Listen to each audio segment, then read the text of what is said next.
No wonder Nintendo had to give this game away for free.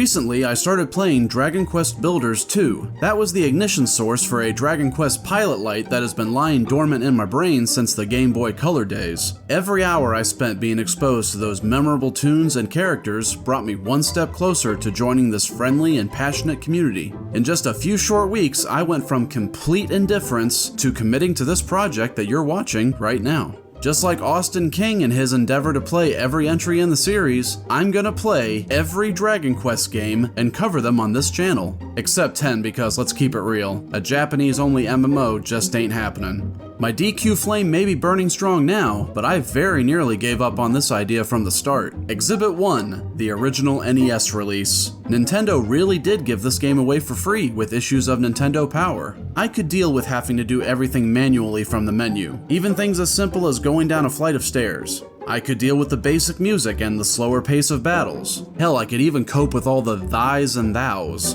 What I couldn't deal with was the ungodly amount of grinding.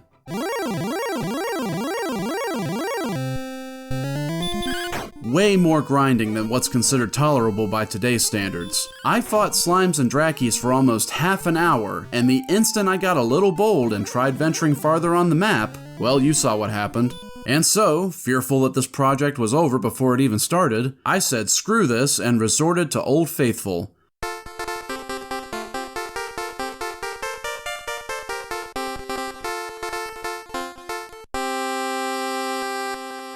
The Dragon Quest 1 and 2 combo cart for the Game Boy Color, the game that I grew up with. I still have the instruction book to this day. This thing was so fun to read as a kid. Hell, it's still fascinating today. These illustrations of different items and weapons had me drawing my own weapon designs in notebooks at school all the time.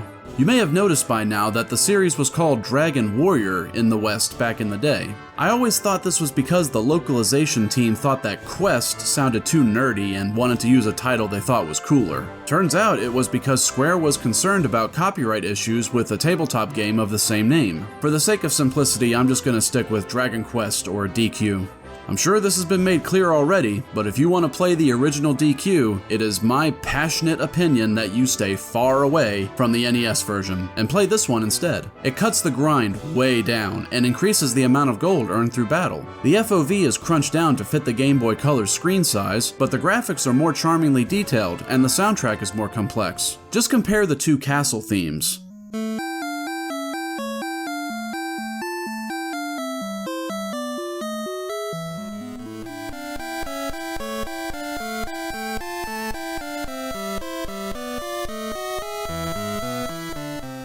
The GBC version has this slight echo to it, as if it's being played within the stone walls of a castle.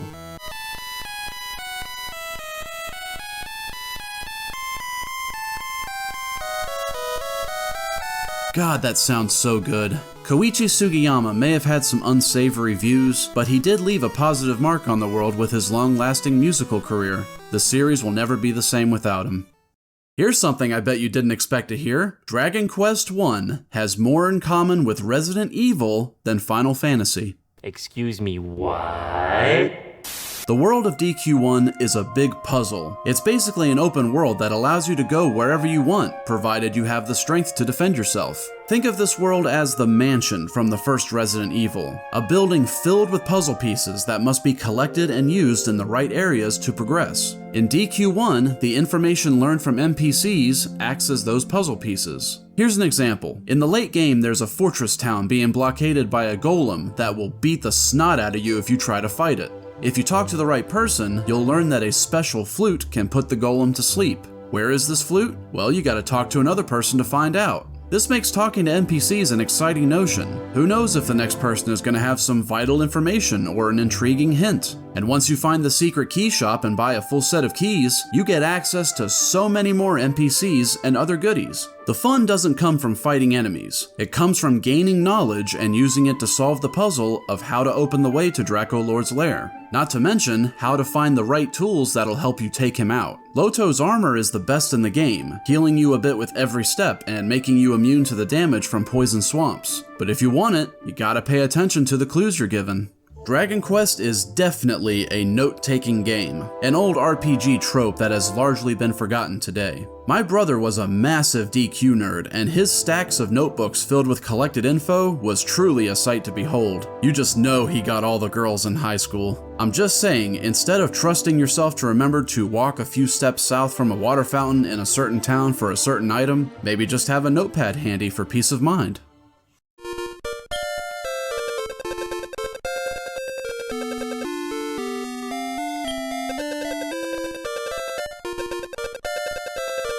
Besides puzzles, what are the other big gameplay portions of Resident Evil? Resource management and fighting enemies, right? Well, believe it or not, DQ1 handles its combat in a very similar way. In both games, you have decisions to make when encountering an enemy. You can use a normal attack, which may cost you some MP if it doesn't one-shot. You can try to run away and end the fight early, but may still end up taking damage in the process. Or you can use some of your precious MP and put the enemy to sleep, or block it from casting spells, or cast a fireball in the early game for better damage than a sword swing. The Resident Evil equivalent would be using a stronger weapon with limited ammo.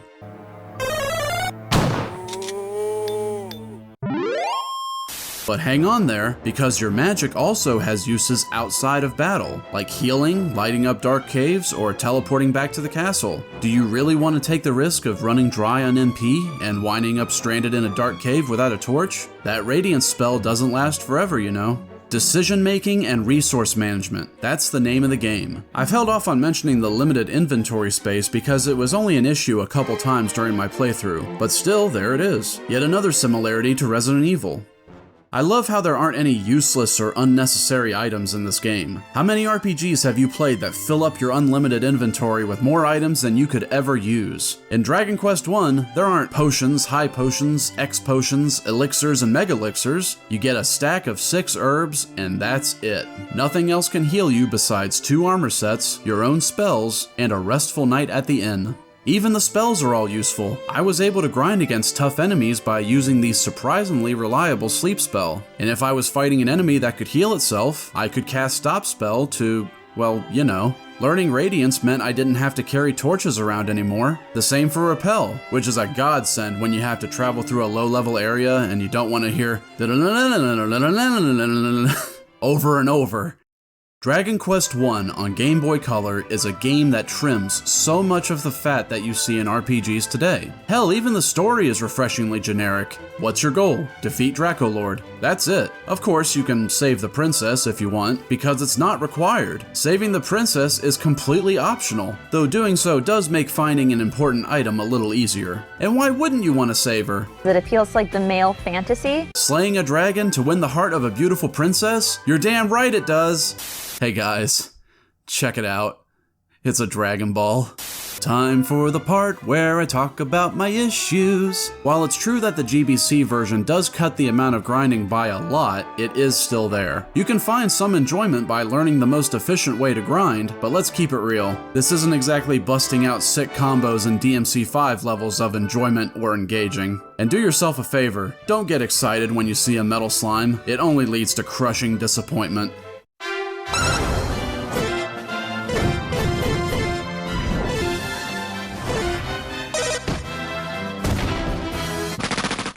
The music is great for the most part, but the battle and dungeon themes are pretty dull. I recommend listening to a DQ 1 and 2 Symphonic Suite on YouTube for dungeons and grinding sessions. Or, I don't know, the soundtrack to Metal Gear Rising: Revengeance!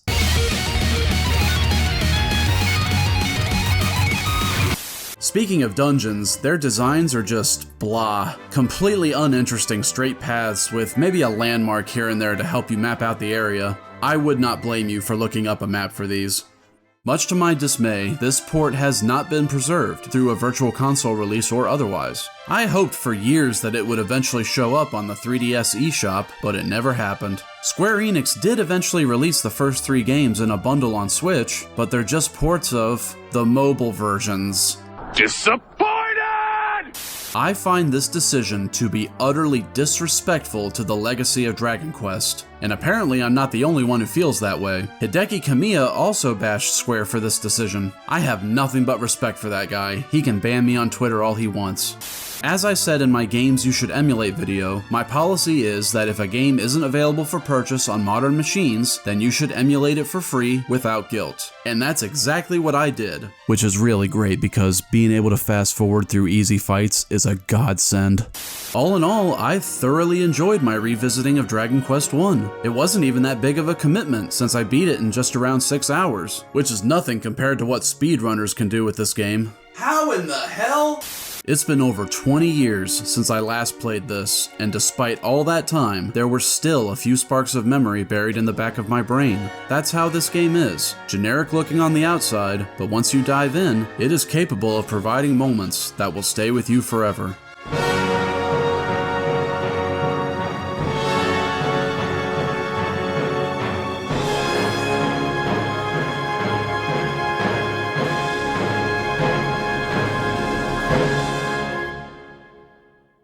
But of course, this is only the first game in what has become a massive series, including all the spin-offs like DQ Monsters and Rocket Slime. So surely my experience can only get better from here, right?